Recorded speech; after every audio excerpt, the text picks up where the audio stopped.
Good evening, everyone. Thank you all so very much for joining us here tonight. Before we begin, I would like to acknowledge that McNally Robinson is located here on Treaty 1 territory. That's the traditional territory of the Anishinaabe, Cree, Oji-Cree, Dakota, and Dene peoples, in the homeland of the Métis Nation. In addition, McNally Robinson Booksellers itself rests on the land once occupied by the Métis community of Roostertown.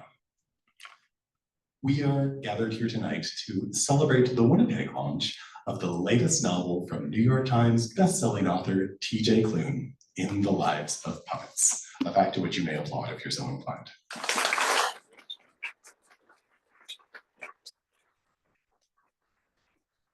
We could not be more grateful to our good friends at Raincoast Books and Tor Books for helping to make this evening a possibility.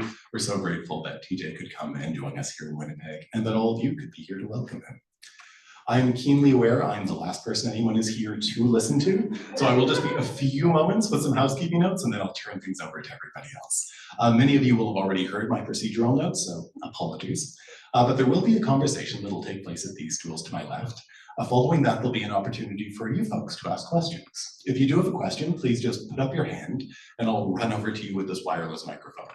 Not a comment on your ability to project your voice. It just ensures that everybody here can hear what you have to ask. At the end of the event, we'll ask you all to remain seated for just one moment while we safely transport TJ to the signing table by our cash desk. And I'll have some incredibly exciting notes about signing procedure for you at that time. So please do stand by for that.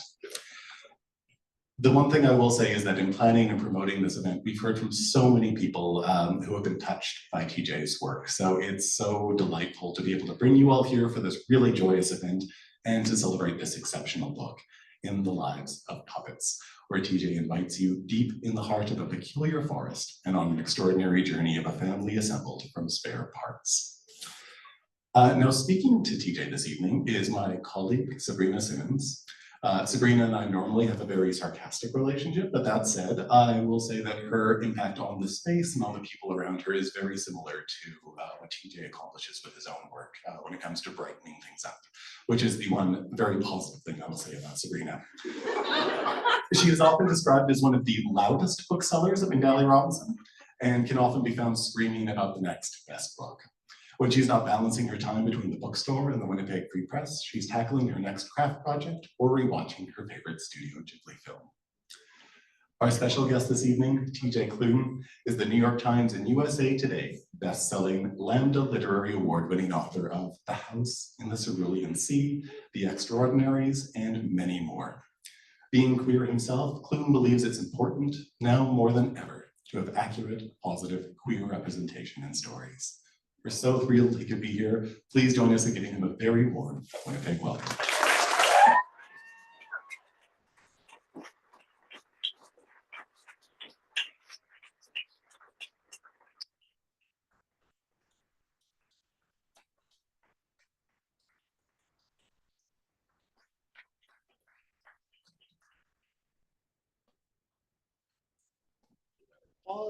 Dramatic pause. Hi guys. Hello. Oh, that was super loud.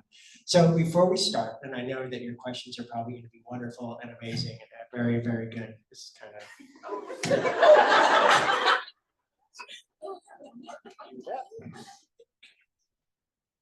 There we go. Okay, so I need you all to know something very, very serious.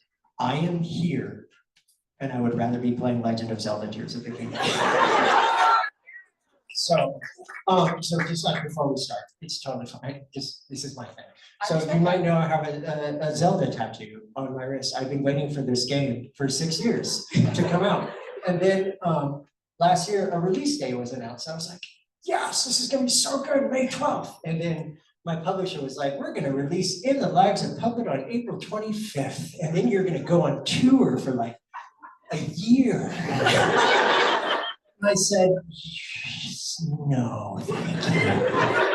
maybe we should just postpone publication of this book. They didn't agree to that. So we're here, hooray. I was in my hotel and I took a nap when I first got here, but then I woke up and I was like, wow, I don't have to go to the bookstore for another 4 hours. I can work, or I could play my Nintendo Switch that I brought with me, and that's what I did. So I'm very excited to be here, but you have to know that as soon as I am done, the very last second I sign the very last book, I am running out of here so I can go back to my hotel and probably go to bed because I have to get up at 5 o'clock in the morning. Anyways, hi, thank you. Well, that's actually perfect you bring this up because one of my questions was if any of your characters were in the Zelda universe, who do you think would fit perfectly with the pre-existing characters?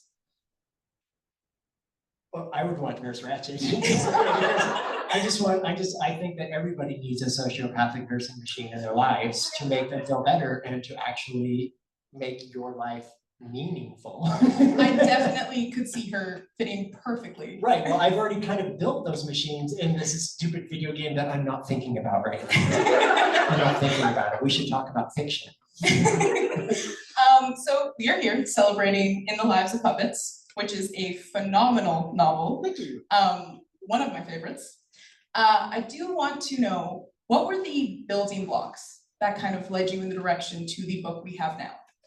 Capitalism, yay! So, I'm not kidding. One day, I decided to do what humans do, and I bought a Roomba vacuum cleaner. And when you get, humans have this weird little thing that we do where we like to anthropomorphize everything. We like to put our humanity on inhuman things. It's just how it is. We want to give them a personality, a persona, feelings, motivation, a voice. So I put googly eyes on my Roomba vacuum. And when you first turn on the Roomba vacuum, they have to map around your house. Oh. And so when I turned that on, of course, I was watching it as it mapped around my house, and it got stuck in a corner. And I never heard it do this before, even though I'd only had it for like 10 minutes. It got stuck in a corner and made the saddest little beeping sound that I've ever heard. It was like, beep.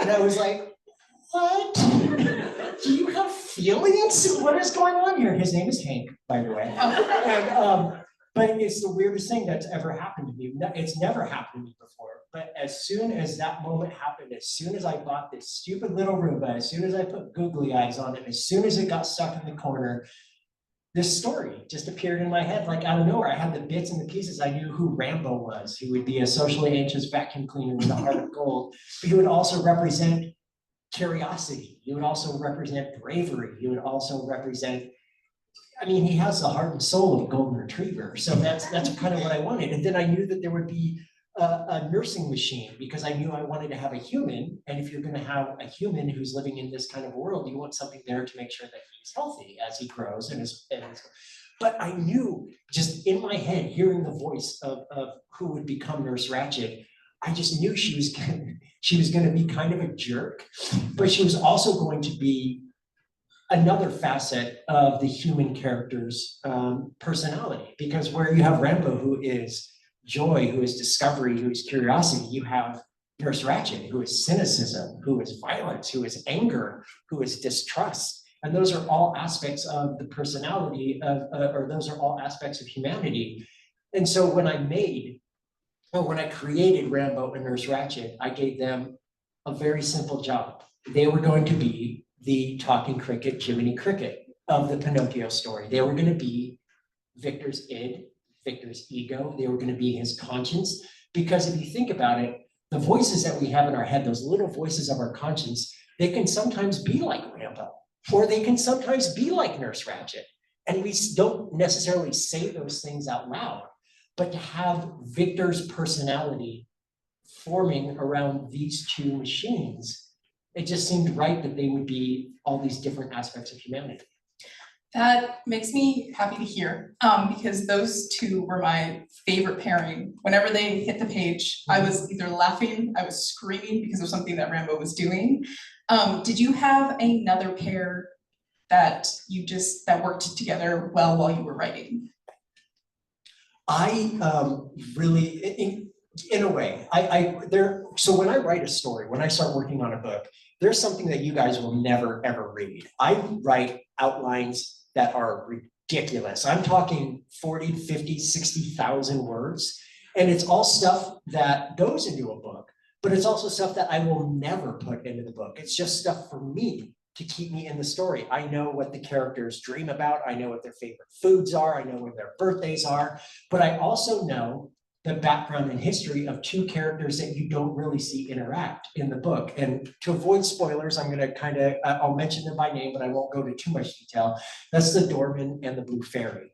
I have this entire backstory of these two characters, how they came to be.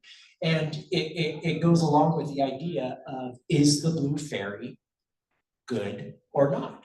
What is the Blue Fairy? In this book, in this world, what are their motivations? Are they actually wanting to help, or are they strictly an opportunist? But I love these two characters together because of what you never got to see, that only I know, because I love how they came to be in their interaction. And it just adds to a history there. You feel a weight between the two of them, even though they barely have any interaction whatsoever. I loved the Blue Fairy. When we got to that point, I was very, very enticed, but I don't want to say more because again, don't want to spoil. So would you say that the Blue Fairy was one of your favorite characters to write overall? Absolutely. The Blue Fairy, going into this world, there is a much bigger story happening around Victor and Hap and Nurse Ratched and Rambo. And we touch on that story every now and then, but it's a story that doesn't necessarily concern Victor, at least not personally. So I love that idea of having this tiny little story set against the backdrop of a much larger story, so we can see how the machine works, how all the little moving parts, the pieces, the cogs, the gears, how they all work together. And I wanted to make sure that we never lost sight of, why do you have so many attractive men in this city? There's just like people walking by, we were driving all the way over here, and I was like, is everybody in Canada hot? What is this? Congratulations, you guys. You should feel very proud. Anyways, what were we talking about? I'm sorry, that guy was like, "Have you want to come to the gun show?" And I was like, "I have tickets." We were talking about your favorite character, but I'm pretty sure we could call him back in. No, it's totally fine. It's totally fine. The Blue Fairy, I love them so much because of what we don't know about them. There's stories that are kind of hinted about in the background, but also in conversation when these characters meet up, that hints at such a much larger thing. But again, it's tantalizing. It's supposed to be, but it's not supposed to be the point of this story. This story was always going to be centered around Victor, Hap, Nurse Ratched, and Rambo. It's just I got to make these larger than life characters. Like, something I'll tell you guys, for anybody who has read the book or hasn't read it, is about to read it. Each of the big characters, and I'm not just talking about the main four, I'm talking about all the named characters, are based upon musical performances. Nurse Ratched, the Blue Fairy, is based upon Annie Lennox's Sweet Dreams Are Made of This, because that is one of my all-time favorite songs. And when that beat hits, that sound at the very beginning, you know exactly what's coming out. So in my heart of hearts, if this got adapted into a movie, I would make it a musical a la Moulin Rouge, where you would take songs that are already written and could you just imagine the Blue Fairy descending from the ceiling, this 10-foot tall robot with wings and all of this crazy stuff going on, and they're singing Sweet Dreams Are Made of This? It would be like my nerdgasm. I mean, hell yes, let's do this. So if anybody out there is connected to movies, my book is available for adaptation. It'd be very expensive, so.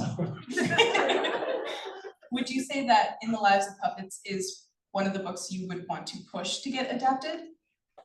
So in looking back, let's talk about the last few years. Yeah. Let's talk about House in the Cerulean Sea, Under the Whispering Door, In the Lives of Puppets. In the Lives of Puppets would probably be the last one out of all of those that I would think, because, you know, not only are you putting a queer story front and center, you're putting a queer story about a dystopian world.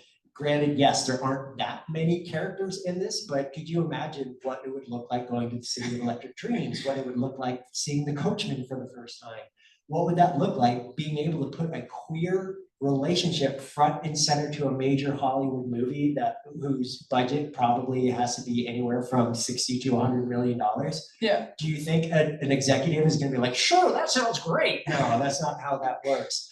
But I'm not going to stop until it happens. So that's what we're going to do. I have, oh man, I can't say that. That'll get me in trouble. I will say that things are in motion about stuff, and it's possibly farther along than you think.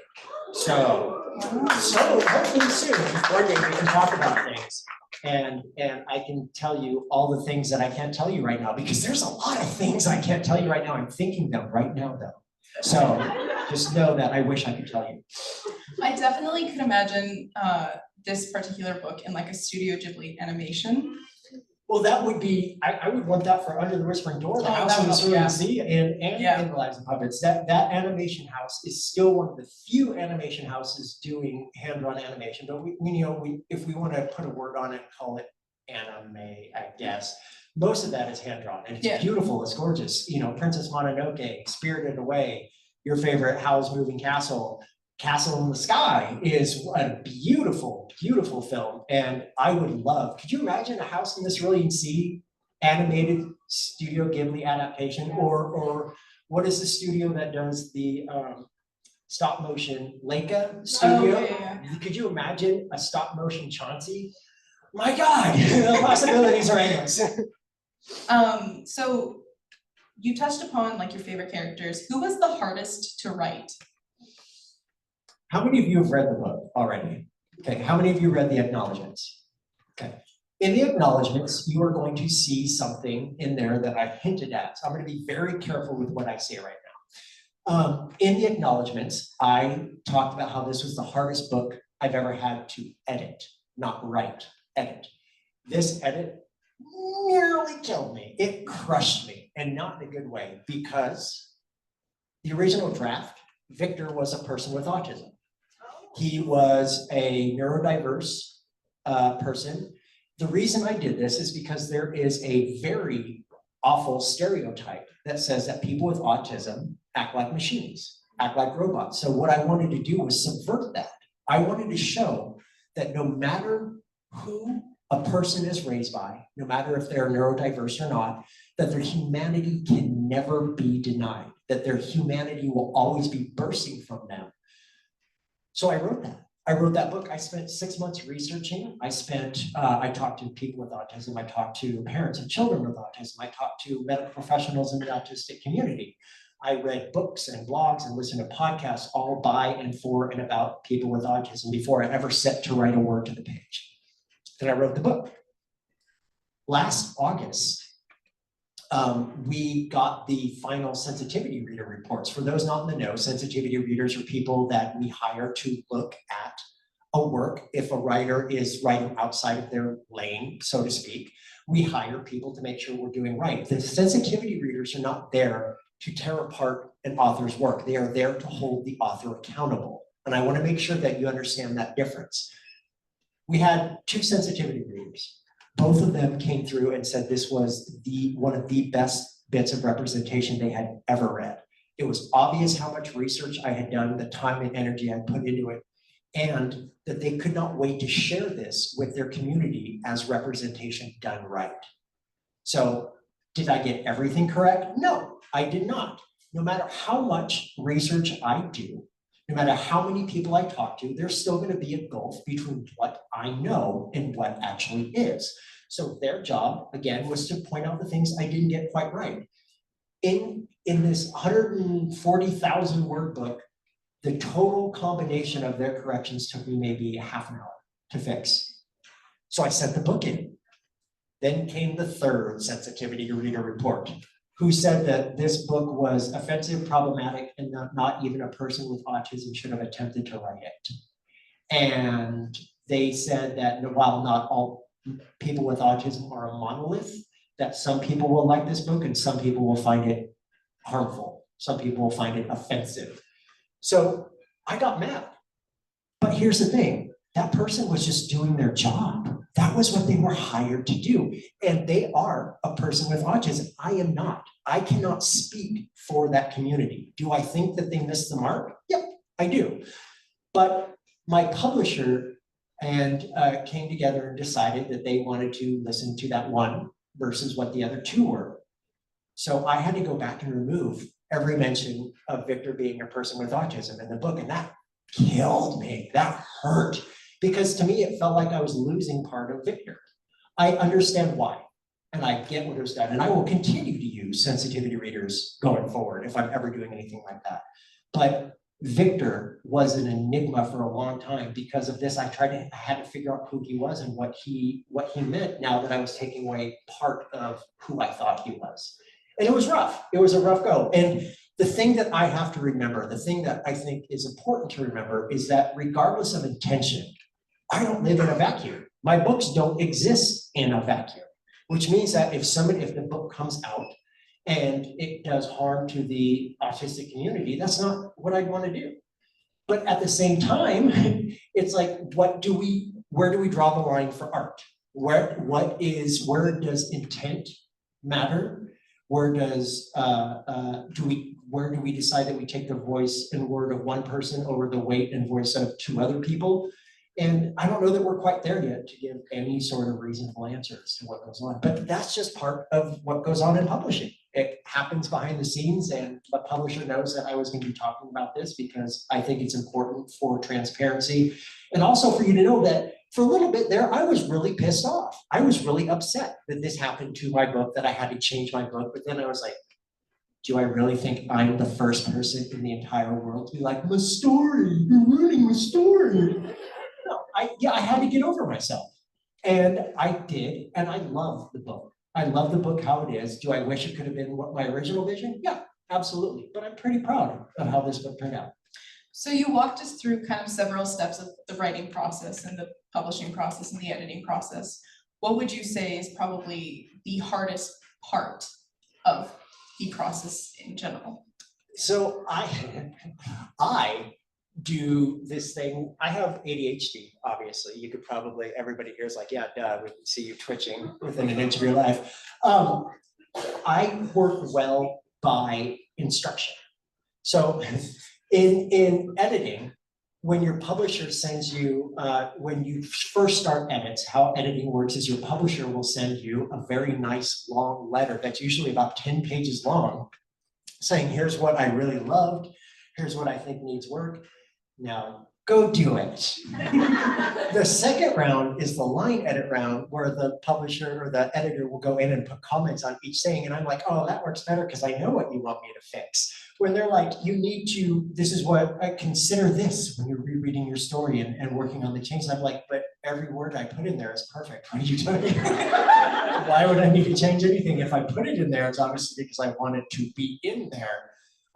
That first round is really hard for me because I'm very much into the finer details, and the whole big picture aspect of it can take me a little bit of work to get used to, even now. Have you found it's gotten easier with No. I turned 41 on Saturday. This coming Saturday, I turned 41. No, boo. And I honestly thought it would get easier, and I honestly, after 30 odd books, I would think it would get easier, but there is still a huge fear every time I start a new project and see that cursor blinking on the page. There is still a huge fear every time I open a new manuscript to have to edit it, because I'm like, well, this is probably the one that sucks. This is gonna be the one where people are gonna be like, is TJ Klune actually a good writer? Or we were just all tricking ourselves. So you've written across a large amount of genres. Yeah.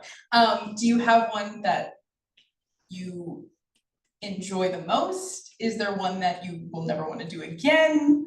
is it usually you get an idea and then you're like, well, I'm rolling with it? Well, I'll never write anything heterosexual, that's for damn sure. I also, I have crossed many genres. There is one genre that I have not gone into yet that is my favorite genre of all time. It is a genre which I hold the highest of esteem, and it's a genre with which I hope to write one day, and that is horror. I love horror. I think that we need a queer haunted house book written by me, and I already have an idea for it. And it just so happens that my publisher last year launched a new horror imprint. So, the timing of that. What I love about horror is the only genre that if the book or film, TV show, whatever ends and the monster, bad guy, whoever wins, I'm like, yes! Oh, that poor family. Oh, they're so sad. You should have moved into a haunted house then. All of them dead. That's totally fine. But I love horror. It's so sacrosanct to me that I would be scared trying to put my own mark on it. But if you are of a certain age, you probably read Stephen King far before you were supposed to. If you were born in the 70s or 80s or 90s, you read Stephen King at like 11 or 12 years old. My very first Stephen King was 11, at age 11, was The Stand, the complete and uncut edition. I did not understand half of what I read, but I loved it. I loved horror. I love everything about the horror genre. So one day I will put my mark on it, and we'll see what happens with that. Because I have a really cool idea. I do, and I need to do it. I need to sit down and write it and see if I can actually scare anybody. Am I allowed to ask you what your favorite horror book is? I know that is a loaded question. Okay, the King is my favorite author. I've read everything he's written multiple times. Every couple of years or so, I will get a worm in my brain where I have to read his entire catalog from beginning to end. The most scared I have ever been in a book was when I was 13 years old and I read Pet Sematary for the first time. If you know how Pet Sematary ends, you know what I was talking about earlier when talking about how horror doesn't have to have happy endings. Pet Sematary, there's nothing happy or fun or good about that book in any page. Horror, Stephen King books, sometimes will have huge casts of characters, and all of them, some are good, some are bad, some are in between. Nobody is good in Pet Sematary. Everybody sucks except for the kids, and okay. They kind of start cutting Achilles tendons, and I'm like, no. Pet Sematary, to this day, will be a book that I can read. It scares the absolute crap out of me. Would any of your characters survive? Nope. Nope. They would all be dead, except for Lucy, maybe. I feel like Lucy would fit right in. He would fit right in. Yeah, absolutely embracing it. Speaking of Lucy, if you were given the opportunity to write a spin-off series for any of your novels, which one would you want to write? Oh, The House in this. I already have an idea. I'm gonna tell you, The House in the Cerulean Sea. It would be a spin-off series where Chauncey gets his own hotel. And no, wait, hold on. You haven't even gotten the good part yet. Chauncey would be in charge of his own hotel. He would be the owner, the concierge, and the bellhop. Oh. But he would also solve inconsequential mysteries that happen in his hotel. Like, oh no, somebody killed the flowers in the lobby. He'll take off his bellhop cap and put on like a Sherlock Holmes like that, and a monocle and everything like that, and pull out his detective solving kit where he opens it up and like it's like a fishing tackle box and everything like that. I could probably write a 30-book series just on Chauncey solving inconsequential. Who's stopping you? Huh? Who's stopping you? No one. Well, Legend of Zelda: Tears of the Kingdom. You could have the next cozy mystery series, and it'll be Chauncey and his. And I already have a cat because that's popular in cozy mysteries. Yes. Calliope and Chauncey solving cozy mysteries. Yeah. But then at the very end, when they capture the suspect, Calliope will just scratch their eyes out. It's a horror novel. Yay! You've come full circle. Speaking of coming full circle and talking about the musical bit, Victor stumbles upon music coming back from the scrapyard, and it is I had it written down. Beryl Evans? Yes. Yes. Who? Why did you pick her? Have you heard her sing before? I have not actually. Oh my God, you should. She's really good. But this whole book, you guys know I have a love affair with music. If you read any of my books, you know that music is a large part of what I do. In this book, you have Miles Davis, All Kinds of Blue. You have Beryl Evans. You have Dancing Cheek to Cheek from one of my favorite movies of all time. And I'm very much a sensory-driven writer. So when you are in my stories, let's take In the Lives of Puppets, I want you, when you're in that forest, I want you to hear the birds in the trees. I want you to feel the ground crunching beneath your feet. I want you to hear the wind through the trees, the animals moving. Music, I want you to be able to feel what Hap is feeling in that scene when he gets to hear music for the first time. Because to me, there is nothing cooler than hearing a song that you've never heard before that just gives you goosebumps. I love when I get to hear music that gives me goosebumps, and it is absolutely remarkable. And I want other people to feel that. I want other people to be able to have that experience. So, what you should have done was been like, oh, TJ mentioned this song. I should listen to this song and see what it sounds like. On my way home. Okay, I know what I'm playing. There you go. And because to me, it adds weight to the world. It adds, in this world, it's dystopian. It's after every one of us is gone. So to me, it feels almost like a ghost haunting the world, this kind of music. When you sit down to write a new book, do you set up a playlist? Do you, yeah? Oh yeah, I have the In the Lives of Puppets playlist was 537 songs. Oh, wow. Because when I'm listening to the music, I am not just listening to it when I write. I'm listening to it when I'm out in the world, when I'm walking my dog, when I'm going out to the grocery store, when I'm doing whatever, because I want to stay in that world as much as possible. And so when I hear a song that reminds me of a book that I'm working on, I'll just add it to the playlist. The House in the Cerulean Sea was like 400. Under the Whispering Door was 300 something. This one, like I said, was absolutely massive because of the amount of time I spent working on it. Do you start by creating a playlist and then have the ideas flow, or do you get the idea down and then start going? As I'm working through my outline, Okay. That's when I start picking up music and start. This to me, this feels. Do you guys remember the movie Treasure Planet? Yeah. That's kind of what an inspiration from this. To me, this is like a Treasure Planet kind of feeling with a jazz soundtrack that goes along with it. So if it does get adapted into something, I would love to see it like have a jazz infused soundtrack behind it.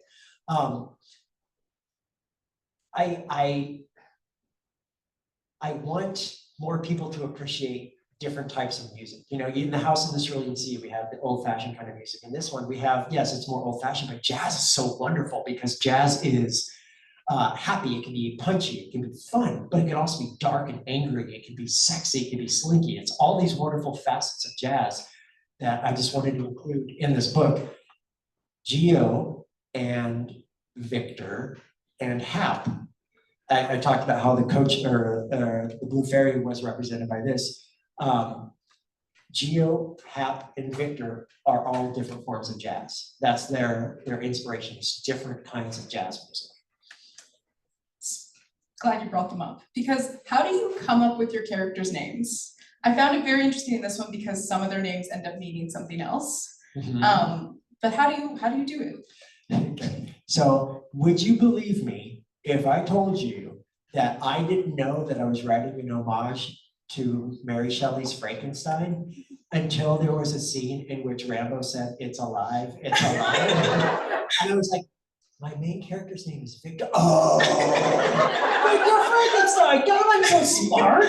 I'm so good. Even though I didn't know I was doing that, my subconscious did. So that means I'm very good at what I do. Thank you. Victor, I knew Rambo right away. As he says in the book, there has been no one in the world with the name Rambo ever. Hap started with hysterically angry puppet because I heard Rambo speaking his name. Giovanni's just a take on Geppetto. Yeah. And Nurse Ratched. Okay, when I'm writing and I get to sad, upsetting scenes and I know are gonna make my readers cry, I laugh. Because I am an emotional vampire. I'm like, oh, this is gonna break their hearts. I don't really make myself laugh that much. I don't get high on my own supply, as it were. But when I thought of the acronym for Nurse Ratched, I laughed for days. And I was like, you know, he's a freaking genius. This guy, this guy.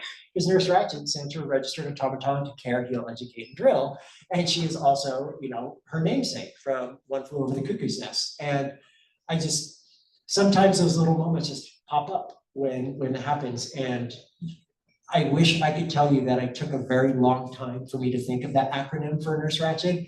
It took me like a minute because that's how my brain works. My brain is like, let's think of something stupid. Okay. When I was reading those names, I was like, how did you even come up with these? No, marijuana. I don't know. So naming your characters is obviously very easy. Most of the time, yeah. Have you ever received a piece of like writing advice that is actually useful and that you would impart on the crowd?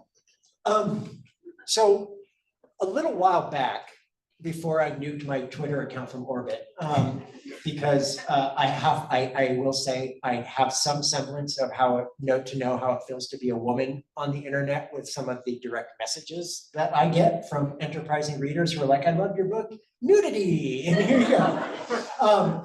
So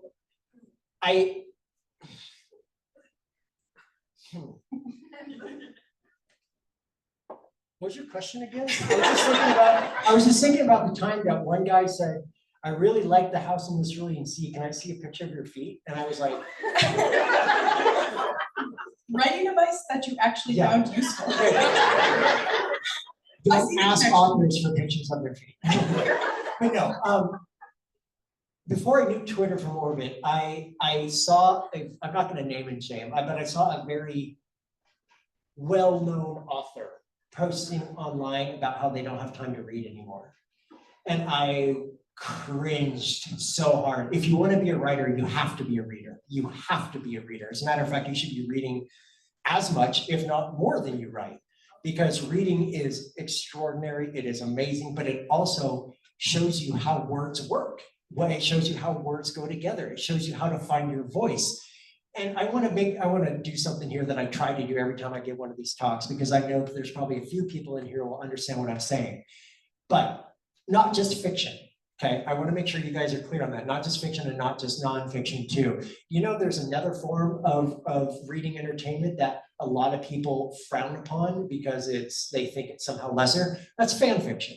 Everybody, if you're looking to be a writer, if you're wanting to figure out your voice, start with fan fiction. Start with something that interests you. Start with a show, a movie, a video game, something that you know that has characters that are already based on something, that are already real, that already have backstory, and then work from there and do that. If you hear the literati talking about how, oh, fan fiction, blah, blah, tell them to shut up, because that's stupid. Fan fiction it's valid, it is remarkable, and the fact that there are people there writing 200,000 word epics and releasing them for free online is extraordinary. It's absolutely extraordinary. But not only is fan fiction a necessary part of the publishing world, it also helps queer writers who don't get to see themselves in canon tell the stories that they want to tell. And it also gives burgeoning writers a way to figure out their voice and what works and what does not work. I really wish that more and more people would understand that fan fiction is not this gross secret thing that people do in the closet and with their shame. It's actually, I have read some pieces of fan fiction that were better than any published book. I mean, are there crappy fan fiction? Yeah, but there's crappy books published every year. So it's just how it is. Fan fiction is remarkable, and more people should be doing that if they want to be a writer. Are you presently reading any fan fiction? No, I'm not presently, but I will tell you two things. One, it could be argued that I got my start writing fan fiction because when I was 6 years old, I played the video game Metroid. And in the video game Metroid from the 80s, at the very end, the main character, who's this space marine with a gun for an arm that you've been playing this entire time, reveals himself to be a woman. They take off their helmet for the first time. You say you've been playing as a female character, and that blew my mind. So I wrote stories about me and Samus Aran from Metroid going on adventures and doing all of that. That is something that I still have a couple of those notebooks. If you have read my young adult series, The Extraordinaries, you know that those are centered around a queer kid who writes fan fiction. It's vaguely disguised self-insert fan fiction because of the superhero that he has a crush on. I plagiarized myself with the fan fiction that I wrote in the books. If you look at the scenes of fan fiction that the character Nick is writing in the book, it'll say something like, and then Shadowstar growled seductively. That was me writing at age 16, but it wasn't Shadowstar who growled seductively. It was Agent Walter Skinner growled seductively to Fox Mulder. I ripped my own fan fiction as I wrote as a kid and put it into my book and changed it from X-Files / fan fiction to what it is in the book. I think that is the best thing I've learned this entire evening. Yeah, I'll do you one better. If you go onto the website Archive of Our Own, which is the fan fiction site, when I was researching The Extraordinaries and when I was getting used to how Archive of Our Own works, I decided, well, shit, why not? I haven't done anything like this. I'll write a fan fiction story and post it online under an anonymous name. I did, and nobody has found it yet. It is, I will give you a hint, it is in the Star Wars fandom. It is for Finn and Poe, the space husbands, and it has like a lot of kudo things on it, like that when people click, it's actually really popular. And I'm like, hell yeah, look at me. That's what I do. Awesome fan fiction writer. That's amazing. But nobody has figured out it's me yet. I think half of the room will be researching that after this event. Oh, you should. You should. Don't send it to me because I'm not going to tell you if you find it. Aside from fan fiction, what are you currently reading? I just finished a book by, the title of it's going to escape me. The author's name is C.B. Jones. It's a horror novel. C.B. Jones. And you look it up, he only has one book written, but I was looking for a book that felt like a found footage horror movie. Because I love found footage horror movies. I even if they're crap, I'll be like, hell yes, let's watch it. But this book basically follows a radio, it's called The Last Broadcast. And it follows a random radio broadcast that people hear when they're traveling alone that tells them they have to do something or something bad will happen to them. And it follows a guy who's trying to collect all of the stories from all of these people who have gone through this. And it is really good. It is really good. I was pleasantly surprised by it. When you look it up and you see the cover, don't be like, ew, this looks like Photoshop. Ignore it. Just read the book. It's very good. Does a cover ever deter you from reading a book then? No. No, if there's a book that I want to read and I heard something about it, if it has I've had crappy covers before, that's just how it is. But if there's something that I want to read, I'll read it.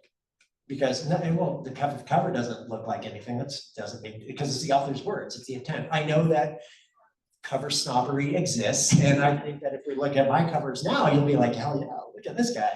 But if a cover's bad, I don't look at it. It's just that simple. So drawing back to In the Lives of Puppets, if you could give Victor one piece of advice, what would you give him for this story? Don't go to Las Vegas. Don't go to the City of Electric Dreams. So in this novel, City of Electric Dreams is a stand-in for Las Vegas. You get to hear sights and sounds of Las Vegas. The reason I picked Las Vegas is a very simple thing. I thought of a place where people like to go to, but nobody likes to stay. Because Victor, he's not a chosen one. He is not a legend, a myth, this hope for this dying world. He wants to go get what he lost and then go back home. And I think of that, when I was thinking about where I wanted to set or where I wanted to put this big city of that, I thought of a place that I like to go to but only for a day or two, and then I go home. The worst experience of my life is the one time I spent a week on the Vegas Strip in a hotel, and by the very end, I was insane. I did not want to be there anymore. And so Las Vegas is just one of those places where, yeah, it's very nice to visit, but once you stay there more than 3 days, you're like, why does everything suck here? Speaking of the setting, was there ever a thought to not have like geography that we recognize as the setting of the book? Like completely just your own dystopian world? No, because I think the best dystopian, or pushing it a little further, post-apocalyptic books have what's known as, shit, now I'm forgetting the phrase, whatever. What they have is they have remnants of the world that went past. You know, whether you're watching a movie, post-apocalyptic movie, playing a video game, TV show, whatever, when you see like a billboard from past that's down, that's destroyed, that is so cool because there's a history there. The people that put up that billboard did not know that would be the last thing that they would probably do. And I just love the idea of finding hints about humanity in a world where humanity is mostly gone. While reading, I had to stop a couple times just because it was very interesting reading this book now, as opposed to maybe 15 years ago, with all of the recent developments with like AI and like Chat GPT. Yeah. I was like, this book is fiction, but it feels eerily too similar to what is going on right now. Well, I mean, Jesus Christ. Did none of you watch Terminator? Did nobody hear what Skynet did? And we're just, y'all are playing around with Chat GPT like it's nothing. Nothing is gonna freaking murder your brains, man. Like, I'm not even kidding you. I don't understand. What I love about science fiction and fantasy is that it's an entire genre built on warning people not to do things, and y'all are freaking doing it anyways. Why? I don't understand. That scares the crap out of me, and it should, because what happens the one day when that machine starts thinking for itself? Because it will happen. Don't say we didn't warn you. We've spent our entire careers writing why you should never do the stuff that all y'all are about to do. So it's terrifying to me. It's absolutely terrifying to me. I am a Luddite in that when smartphones first became a thing in like 2010, 2011, and I got mine for the first time, I was told that, yeah, just go to the App Store to download all these things. I thought the App Store was a physical location that you had to go to in order to get apps for your phone. So I go into the future kicking and screaming. I feel like I have taken up a lot of your time, and I imagine that this full audience has some questions for you. Okay, so I believe John has a microphone as he is behind us. So feel free to just put up your hand. Put up your hand. If you don't ask a question, I'm going to sing. Nobody wants that. Oh, and I will suggest you to speak into it directly, have it horizontally with your mouth. First. Okay, hi. Am I allowed to ask a question that is vaguely about Wolfsong? Sure, why not? Okay. So hold on real quick before you do. For those not in the know, my Green Creek series is going to hurt you very badly. If you thought that only thing that I write is happy queers, okay, you are going to meet the disaster queers in my Green Creek series. The first book, Wolfsong, comes out next month. Next July 4th. Yeah, July 4th in hardcover. Tor is re-releasing them, the 4-book series. Yeah. Yeah, so, I cried 6 times. Hooray! Thank you for that. Yeah, that is the book I hear. That series is the series that I hear most often, where people tell me they cried on public transport. I wanted to know, actually, how does that feel to have one of your older books, well, older series, I guess, coming out from a smaller publisher or self-published? I genuinely don't know which one it was for you. But how does it feel to have that coming out kind of again, like a whole new audience, a bigger audience? Yeah, it feels those books before The House in the Cerulean Sea came out were probably my most popular, and they sold super well, to the point where, when I signed with Tor, they noticed and they wanted to package them along with another novel of mine. And look, I'll be honest, what I thought when they were talking about re-releasing them is how I get to traumatize a new generation of readers. Because that Again, a lot of people only know me from The House in the Cerulean Sea, Under the Whispering Door, and The Lives of Puppets. They will not be ready for Wolfsong. It is going to smack them in the spleen, and I will laugh and laugh and laugh because it's going to be remarkable. Like, I already know, July 4th is the birthday for America. I'm like, no, I'm going to bring you gay tears. Screw your pride of your country. Thank you for the question. Next.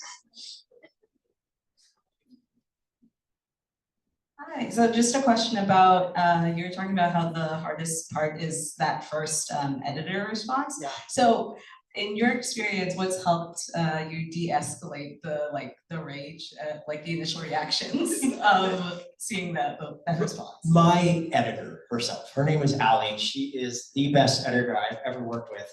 And what's really, really important for me is that my sense of humor is out there. It's not everybody's cup of tea. But she gets my sense of humor. She has the same sense of humor that I do. And so when she sends me my letter that I get from her and everything like that, the thing that she used to do, which I've asked her really not to do anymore, is compliment. And I know that sounds kind of weird, but when she's being very nice about my writing and not turning me into one, I'm just like, okay, what did I do wrong? Am I getting fired? What is going on? I know I'm a good writer. I need to be a better writer. And she helps me to become a better writer. So yes, when I get that rage and everything that goes along, at the end of the day, I know that what she does is because she knows how to make me a better writer. She is, again, the best editor that I've ever worked with.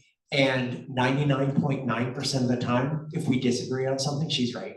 It's just how it is. It's absolutely how it is. And that 0.01% that I'm right, I probably will still listen to her anyways, just because she gets me and she gets my books. And has it always been easy? Absolutely not, because we'll sometimes disagree on something, but at the end of the day, she is there to make me be the best I could possibly be. And there's no one who does work like she does. And I'm so grateful to have her as my editor. Yep. Okay, sorry. Hello. Hi. Thank you for saying that about fan fiction. That's unrelated, but always that nice to hear. So in the trio from the past 3 years, Cerulean Sea and the Whispering Door and then Lives of Puppets, there's this incredible commonality of wonderful houses. Yes. And these sort of fantastical homes that these people build or inherit or come to. And I was just wondering why is that so central to you, and what does that sort of mean to you, why you come back to these sort of not out but up places that are amazing?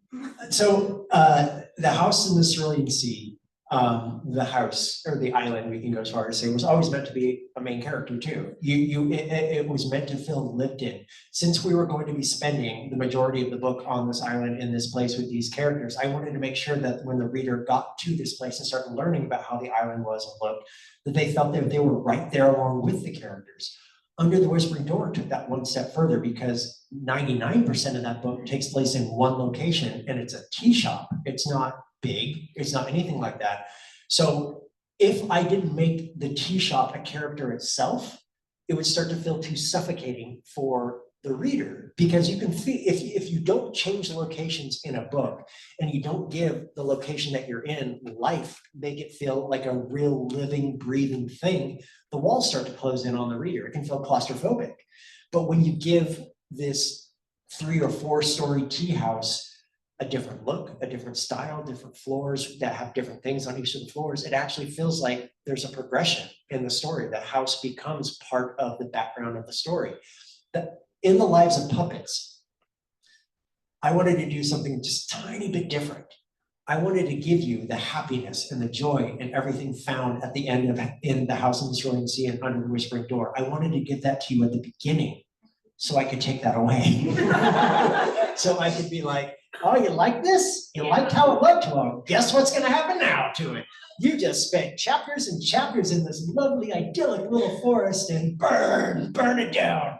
But it's, I wanted to give people, for In the Lives of Puppets specifically, I wanted to, when I grew up in the forest of Oregon, and I had a treehouse that I built that was probably unsafe by any stretch of the imagination, because a little 12-year-old Oregon twink with a hammer and nails is never a good thing. So I just love the idea of space. I love the idea where people are allowed to be in a place that feels lived in, that feels warm, that feels unique, and that each person that lives in this unique place feels like they can't live anywhere else. Thank you for the question. Next. A couple of times you just referenced Canada, but I want to point out to you that it's pronounced Manada. Okay, so now you know. But also, we're starting to have issues in Canada here with some things you people have been dealing with south of the border as well. Americans is how we refer to you. But how do we fight censorship and continue supporting queer artists? Okay, so as most of you are undoubtedly aware, the United States is a hellscape filled with a bunch of anti-trans, anti-LGBTQ legislation that is now working its way across the country. They are specifically targeting trans people. I want to make sure that's abundantly clear that that's what's happening here. In the state of Texas and in the state of Florida, until they had been stopped by court challenges, CPS, Child Protective Services, would get called on parents who took their children to the doctor for gender affirming care. So if a parent, in conjunction with a medical professional, was treating a child, a trans child, CPS would come in and take that child away. That is what's going on in the United States. That is a very, very real thing that is happening in the United States. Book bans and challenges. Let me give you an example. In the state of Idaho, there was a tiny little town. This right-wing fundamentalist religious group came into this tiny little town, this tiny little library, and said, here's a list of books. We want these removed from the library because they are not good for children. They are indoctrinating children. What happened to be on that list? The House in the Cerulean Sea and my series, The Extraordinaries. Now, House in the Cerulean Sea, that just blew my mind because there's literally nothing in that that would be offensive. The Extraordinary series is very sex positive in that it talks about sexual best practices, about consent, about boundaries, about getting on PrEP to help decrease the transmission of HIV and AIDS. And it just shows, because in schools, queer kids don't get sex ed. They get, if they get sex education at all, it's straight. So I wanted that made sense why somebody would want to try to get that out of the library, even though it's stupid. The library took this list and said, we actually don't have any of these books on this list. So what did this right-wing fundamentalist religious group do? Did they turn around and go, okay, we'll go to the next library? No, they called her a liar, threatened her to the point where she started getting death threats to her home. So she quit. And now this library doesn't have a director. Libraries across the United States are being voted on to close, to have their funding removed because they refuse to take down pride displays. They refuse to take down books about queer people or books about Black people, because I need you all to understand what is going on in the United States right now is not about saving children.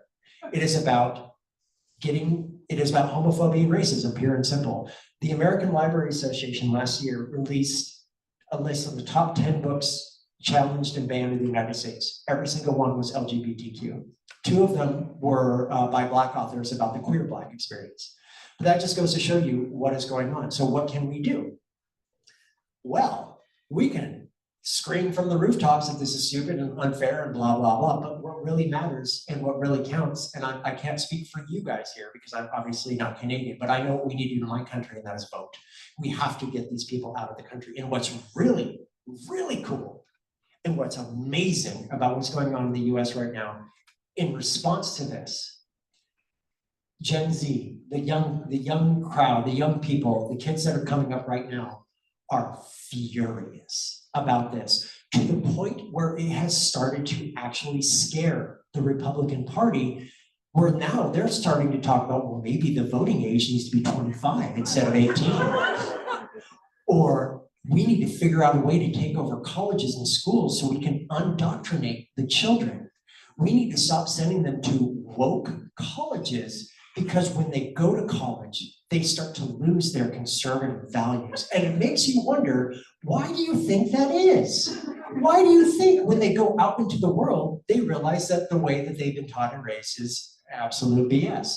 So it is about fighting fire with fire. It is about getting angry. It is about being loud. And it is about being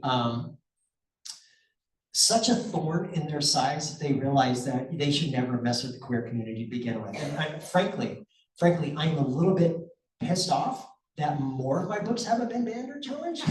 Because if I get called to testify like in front of the courts or anything like that, I am really cute in a suit, okay? I would look really good sitting up there, and then I'd walk in and everybody else, you know, Congress would be sitting out there and be like, hey, what's going on?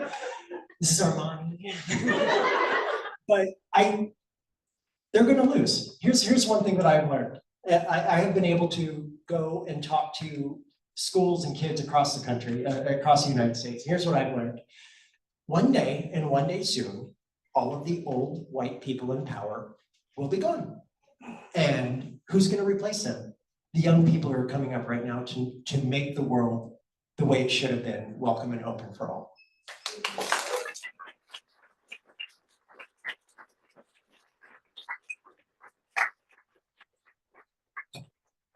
And that is perfect timing. We're just at the top of the hour right now, so I'll turn things over to you if you have any closing comments. I have one thing left I have to say to all of you. I'm going to tell you a story.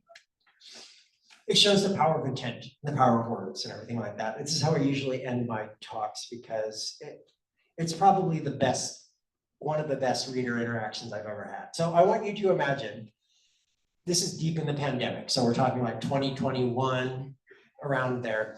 And a lot of what was going on during that time were virtual book clubs, where a book club would read a book and they would reach out to a publisher and say, hey, we would like to talk to the author. Could he come to our virtual book club? One time I got an email directly from a woman asking me to come talk to her group. They wanted to read The House in the Cerulean Sea. So I said, okay, that sounds fine. I found out that they were a religious group.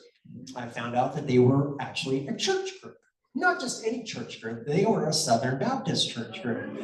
So yeah, so a Southern Baptist church group. And not only were they a Southern Baptist church group, they were a Southern Baptist church group made up of white women in their 70s and their 80s.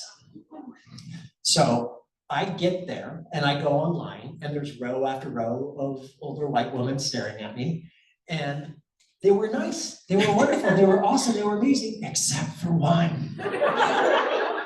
In the top right corner was a woman who looked like her entire family was being held hostage, and that's the only reason that she was there. She was not happy. She didn't speak once the entire time, but she was not happy. The next day, I get an email. Guess who it's from? This woman wrote to me saying that she was quite upset with me. She was quite upset with me that I included the character of the Antichrist. Did I not know who the Antichrist was? Did I not know what the Antichrist was going to do to the world? Did I not know that the Antichrist was a sign of the end times? And though she did come to care about little 6-year-old Lucy, she wished I had gone on a different direction with him. And then she ended the email with the best sign off of any email that I've ever received, so much so that I use this email in emails that I send to my friends now, this sign off line. So after taking me to task for including the Antichrist character, getting very upset and angry with me over that, she finished the email by saying, but I did not mind the homosexuals. So I want you to think about what I accomplished right now. I made her so mad about the Antichrist that she forgot to hate the gays. That was how we beat homophobia.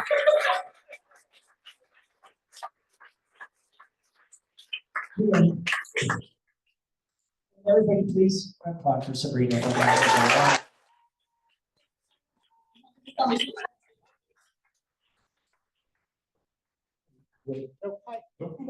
Oh, thank you so very much. That Thank was you. wonderful. My colleague Angela will now safely transport TJ Klune to the signing table. And you will all have to put up with some signing procedural notes. But thank you all so very much for your attention, for all your questions, and just for being a wonderfully engaged group of people. So we will be moving along to the signing right now. And so just a few quick notes about the signing. The first and most important is the store is closed. This, of course, does not mean that you all have to leave. So we are still open for the signing. We do just ask that you please remain around the area that the signing is taking place, as that's where our staff is. So if you do need any books, we have copies of TJ Klune's books behind our cash desk. We have some on the signing table. As I mentioned in my opening comments, please do feel free to get some books signed. Just make sure you do pay for them at some point before you physically leave. Now, when it comes to the signing itself, we have been asked that you just get 2 items signed. One can be personalized and one can be signature only. So please do keep that in mind. That said, TJ has very kindly signed piles of In the Lives of Puppets for us. So if you can't stick around for some reason, or if you have multiple books and you'd like some with signatures, just visit our cash desk and we'll be able to exchange the copy that you have in your hands for one that has a signature inside it. If you would like a photo taken with TJ, please do feel free to just have your cell phone out and ready to go with the photo app, and then my colleague will take the phone and allow you to pose. You can just go behind the table and that prevents him from having to wander out every time to take an individual picture. The only other thing I will point out is that I will be walking down the line myself to write down your name on the one item you would like personalized. And again, as mentioned, this is just to ensure that you spend more time chatting when you get to the table than spelling your name. We're so very grateful to Tor Books, to Raincoast Books, for helping to make this evening a possibility. We're so grateful to all of you for joining us. And I'd like to ask you all to join me one final time in acknowledging TJ Klune and Sabrina Simmonds.